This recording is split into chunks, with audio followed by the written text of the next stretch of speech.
Ito mga katripe po, dito po dumaan po yung magnanakaw kung saan ay muntik ng masakote. Hindi nga lang nakapag dala po ng camera yung ating anak.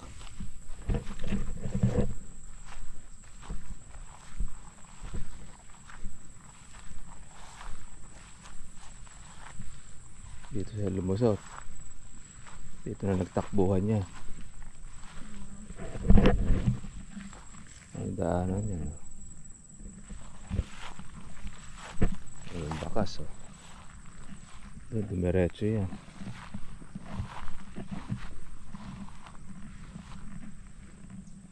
Taga dun.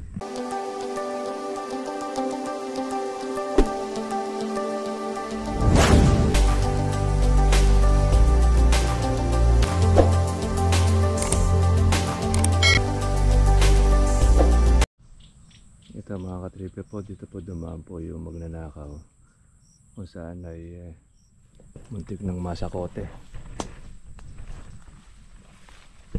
Hindi nga lang nakapag dala po ng camera yung ating anak.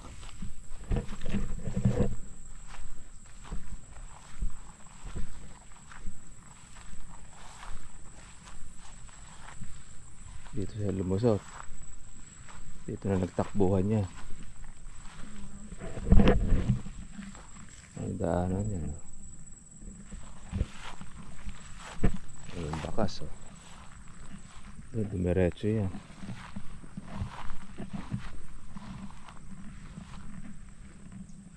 Taga dun. Ako niya. Yan mga katribya. Muntik-muntik ka na makahuli po yung ating anak. Ang pagterya po yung ating kalamansi. Sayang. Makakahuli na sana. Kaya lang wala lang siyang dalang camera. Madala natin camera. Pero namumukhaan niya yung magnanakaw na pumipitas ng kalamansi. Ang kanyang gamit-gamit yung kanilang damit na mahaba, malaki, doon na tinutungkos. Nasa apat po sila. Apat yun, may kasama pang kuwan yan, mayroong isang masamang matanda. May mga halos mga binatilyo ang tumitira. Saan mo nakita rito? Dito mo nakita?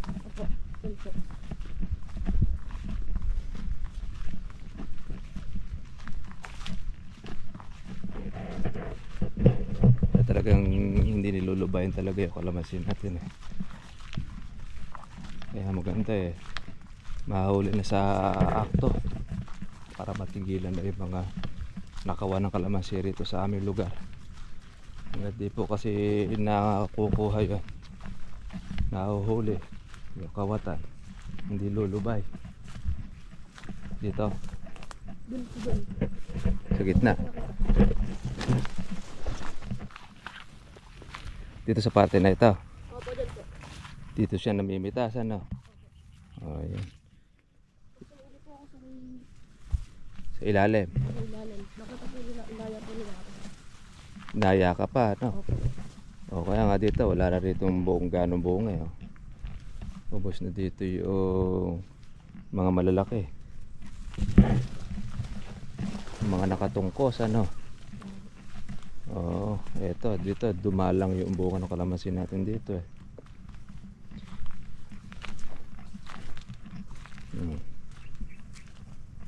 Wala lang kung dito bunga eh.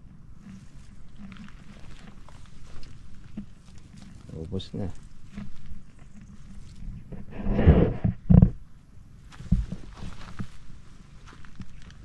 Magagaling yung mga kawatan na yan. Yun ang malamang na laging tumitira po ng kalamansi ko. Sa apat po na yun, isang matanda tsaka ay tatlong mga binatilyo na kung saan ay nakuha lahat ng mga malalaki. Inuunti-unti. Dito wala nang bunga rito.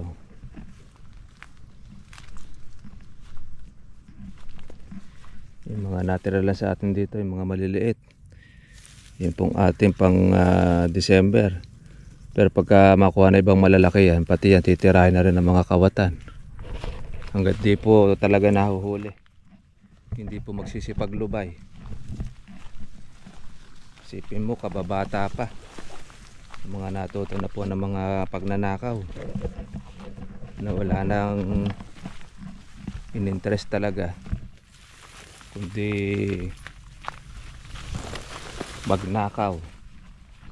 Dito dilaw na lang ang natira rito. Iba dyan may laglag pa.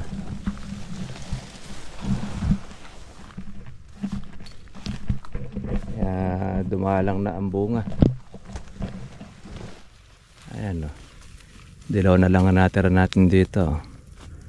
Simot ng bunga rito.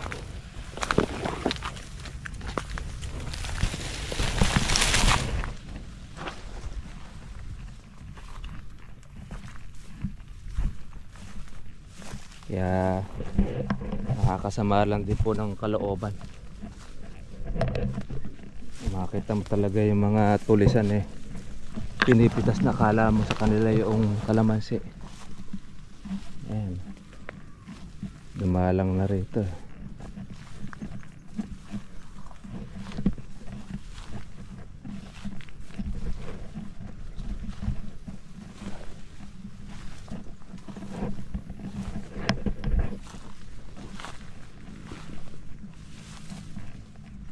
Ang unang mapapansin natin dyan, ang kalamansi kapag po yan ay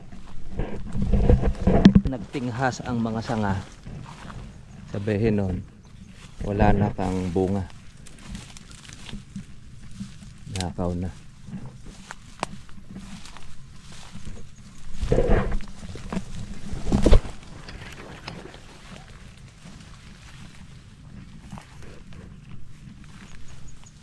Yung mga putput na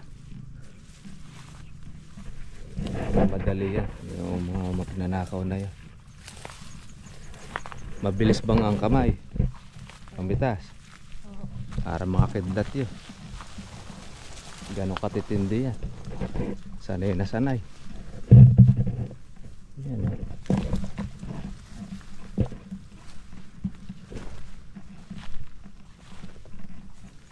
dalang ng bunga ng ating kalamansi. Dahil sa mga hinayupak na yan na mga mandurugas, ayan, mapitasin nila yung dilaw. Siguro yung mga berde ang kinukuha ng mga hinayupak.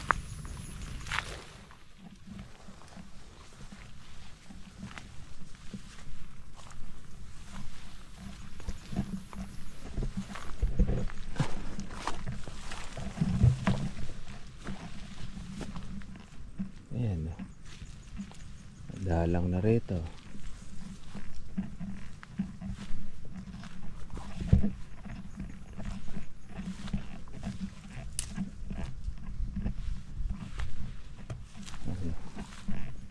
Ubos na yung berde. Kaya nagtataka ako mga katribya dahil iniiwan yung berde ng ating kalamansi. Iniiwan yung dilaw, yung berde ang kinukuha. Araw binabanatan. Yung na time na wala tayo, alam niya yung schedule ko alam niya yung araw na kung saan nandito tayo. Alam din yung araw ng ating pagbabantay na ginagawa. Check niya. Ganon katinik po yung magnanakaw na ito. Kaya noong time na kung saan ay pinapuntahan natin itong lugar, yun, muntik na niyang masakote, hinabol noong ating pinapag-utusan. Dito nga tumakas. Yung kanila pang pinagtakbuhan pa. yung tatlo. Pero yung isa, malamang ay nakatunog na rin yan, tumakas na rin. Doon siya lumusot, di na niya nakita ng ating napag-utusan. Ganon ang sistema noong kawatan. Muntik na, konti-konti na lang. Yung video na lang, mga katribya, mahuhuli na sino po yung kawatan na nagnakaw. Sakto na wala pang dalang camera po yung ating napag-utusan, pero namukaan niya. Yung isa nakabalot ng damit, pag mukha, ano? Opo. Yung dalawa bilad yung kanilang mukha.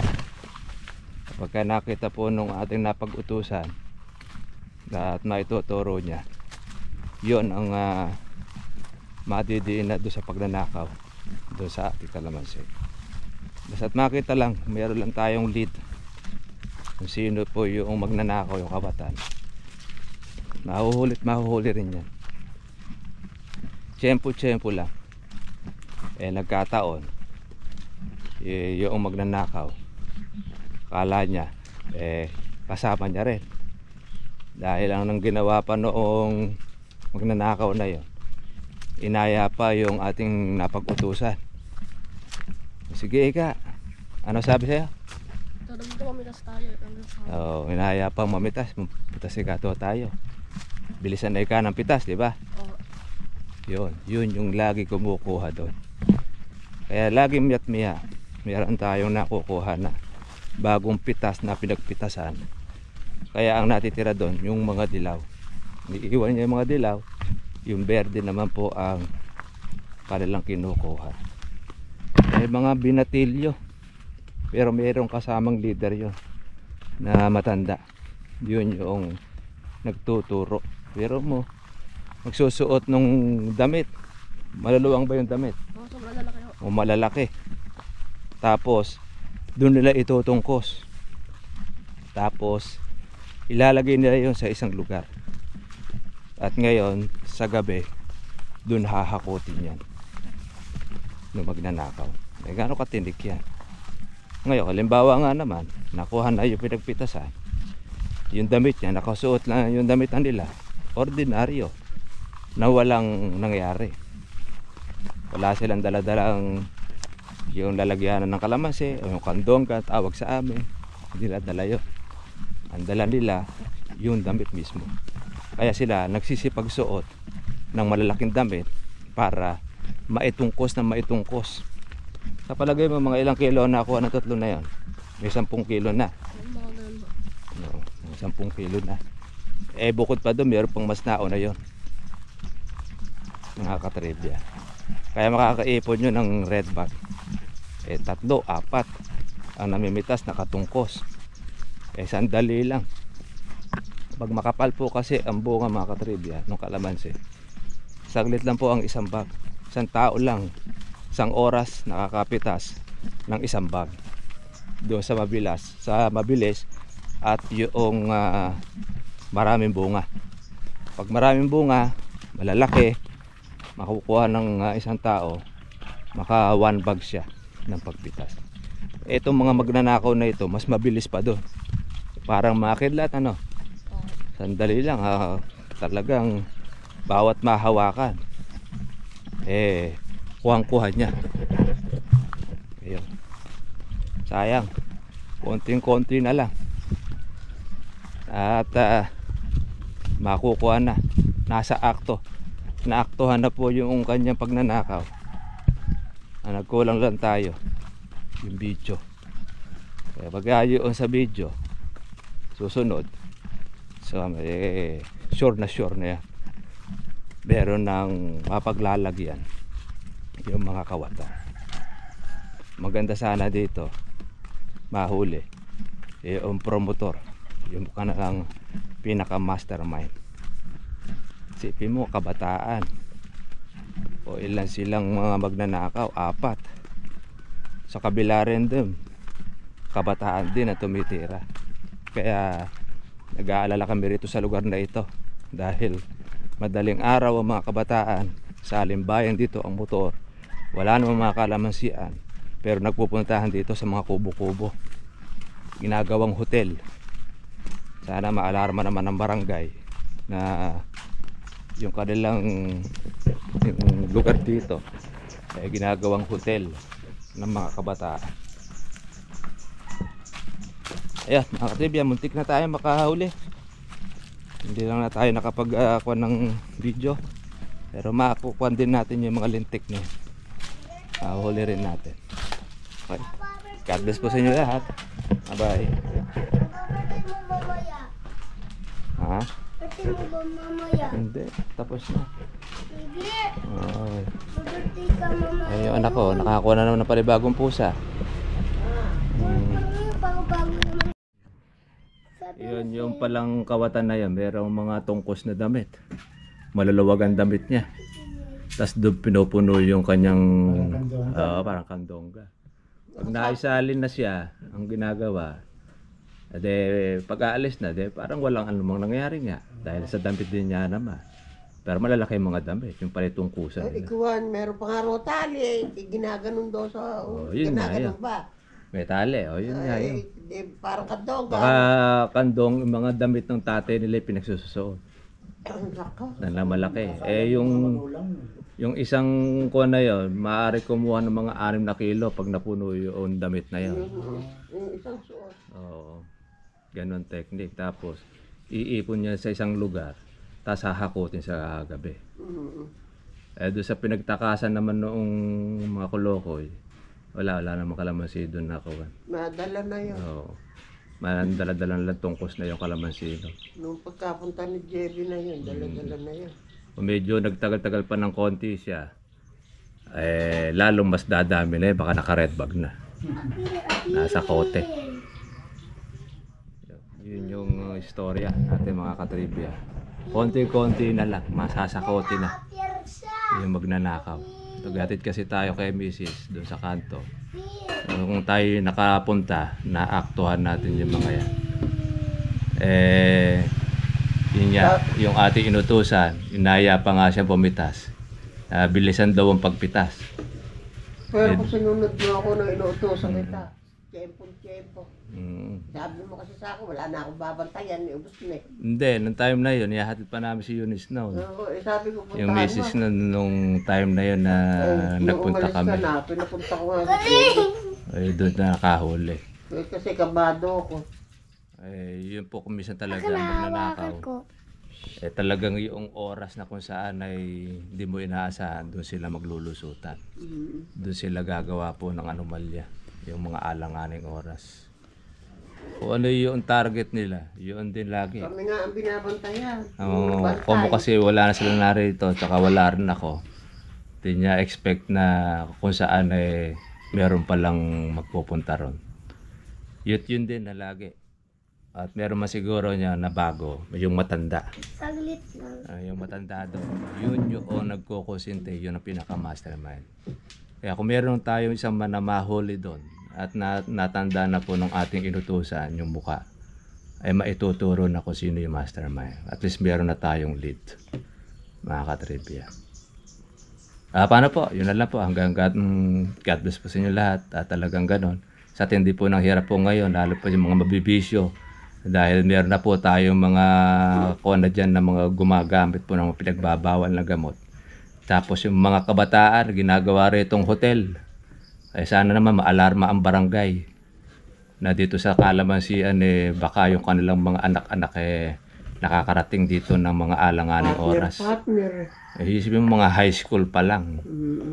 Mapunta kabataan, wala namang mga kalamansian. Ano gagawin sa mga kubo-kubo dyan? Bale, Kayo na mag-isip. yung nakita natin na yung 4 na partner walo. Oo, yung ganun ang nangyayari. Kaya sana ma-alarma naman ng barangay para at least yung mga CCTV nila, paganahin naman nila para makita naman ng mga namomonitor nila kung sino yung nagpupunta at hindi. Ganun yun mga ka-review. Papasok din yung mga nagsisipagtupad, yung mga ilito. O yun, isa pa yun. Yung mga nagsisipagsabo. Pag natunogan nila, mas matunog pala sa kanila. Kaya wala silang nahuli. Talagay ko may tigati. May taga-tip din yun eh. Kasi dito, nagkakaroon din ng tupadar eh. Kaya pagka naisumbong mo na siya, bigla na lang mawawala na. Nagulo na. Pero kung naluto Oh, na ikaw pala kakatrivia, susubok. Kaya minsan merong ganun na kuha na kung daw. namamonitor nila sa kuha, Mm. sa kanilang CCTV, Pa. baka matres nila. Pagka maraming Oo. lumulusong, lalo ko ibang mga sasakyan lumulusong. Medyo mag-isip-isip na sila. O kaya nga. Ay sana naman sa barangay, maging alarma na lang din naman yung kuha nila. Tagapagbantay. Mga taga-tanol. Si ko niya, inyaro, nung siya mawalan, may mga bote pang araw ng gin na nabutan. Oo, yung isang biktima nung nanakawan. Mga biktima eh. Pinag-inuman pa ng alak, nandun sa gitna pa ng kalamansi. Kaya hindi lang hindi lang isang grupo, dalawang grupo yung nanganganara yan, marami. Kaya nga eh, dapat to maalarma na barangay na dumadami na magnanakaw dito eh. Marami nang mawawala rito. Kaya yung kalakawan, yung kalaomar, Yung dating kapitan, nanakawan din. nanakawan din, nardol mo rin bago na ako. Isipin mo gano'ng katindi. Batang-bata pa yung kalamansi, no? Kaya, kumisa kasi ang mga may-ari, yun na lang din po yung aming inaasahan, mahuli sa akto. Pag nahuli na sa akto yan, ay wala na kapiyok-piyok yun. Talagang kahit din ang umaksyon ng barangay, huli na sa akto eh. Pero pag umaksyon, wala na. Simut na ang kalamansian bago pa umaksyon. Kumbaga sa kuwan eh, abo na bago dumating ang bombero. Ganun ang nangyari. Wala kami reklamo. Ayun niya. Ay kahit naman magreklamo ka, ganun din na nangyayari. Marami rin mga nagsisipag reklamo, kaya lang siyempre, Yung mga nabawalan, makikipag-arrest. lalabas nun, tayo ilang beses na po tayo nagpa-blatter doon sa barangay, lalabas na makulit na lang din po tayo, kaya di na po tayo nagpa-blatter. Kailangan Kaya, may-ari ang gumawa ng aksyon. anong paraan, yun ako andun. Pag nakahuli tayo, tayo na gumawa ng paraan. Kaya nga, kaya dito sa amin, kung kalamansi mo, bantay mo. Kanya-kanyang bantay. Oo. Ganun ngayon ang kuwan dito. Iyasa sa... Hindi mo yasa kung saan, kung kanino pa man. Eh, talagang mga namimihasa po kasi mga katribye. Isa pa. Palaka. Hindi naman ninyo kami sinusweldohan eh. Ibantayan ninyo, ariyan ninyo. So, yun ang kuwan ngayon. Oo. Ganyan ang mangyayari talaga yan. Kaya ang naghahari rito sa atin ngayon dito, magnanakaw. Sila ngayon ang tuwan-tuwa, masasaya. Habang may nabibiktima sila, lalo silang naliligayahan. Kaya nga, mga mucho. Mga magnanakaw, mga ahente, yun ang may hawak ngayon sa leeg, yung mga magkakalamansi. Magkakalamansi. Kaya hindi ka makapagpalaki ng bunga eh. Una-una, kapag parang magpapalaki, kung nawawala naman ang kalamansi mo, Kahit paano maghihintay ka ng presyo? Yung amin, malaki-malaki na. Nagkakalaglag na nga. Mm. Kaya hindi namin pinipitas yan. Talagang gusto namin makahuli. Yun nga eh. O ba? Matitinik eh. Pero malapit na. Tayo na lang natin. Malay natin. May mga kuha na tayo eh. Konti na lang. Isa na lang eh. Hindi lang nakapagdala ng camera. Pero inaya pa siyang mamitik eh. Mamitas ng kalamansi. Ako, kung ako sana yun. Ganda ng kuha nun. Yun lang po mga katribya po. Kung meron tayong mga tanim, bantayan na lang po ninyo para hindi po sumama loob ninyo. Kasama po talaga sa buhay yan, kawatan. Kahit saan naman talaga may kawatan eh. Sa gobyerno nga eh, sa marami kawatan eh. Binantay yung mga Kaya yun ang importante doon. Malakas tayo at buhay at meron tayong pagkakataon makabawi. Mapapalitan din naman yan. Mas higit pa din yung ipapalit po ng nasa taas. Kami na hindi pinipitas eh. Inaantay yung presyo. Tapos inuubos naman. Inuubos naman ng mga kawatan. Nako. Magkuha na lang sila at nabibilang na lang ilang mga araw rin nila. Sige pa ka siguro. Kaya nga.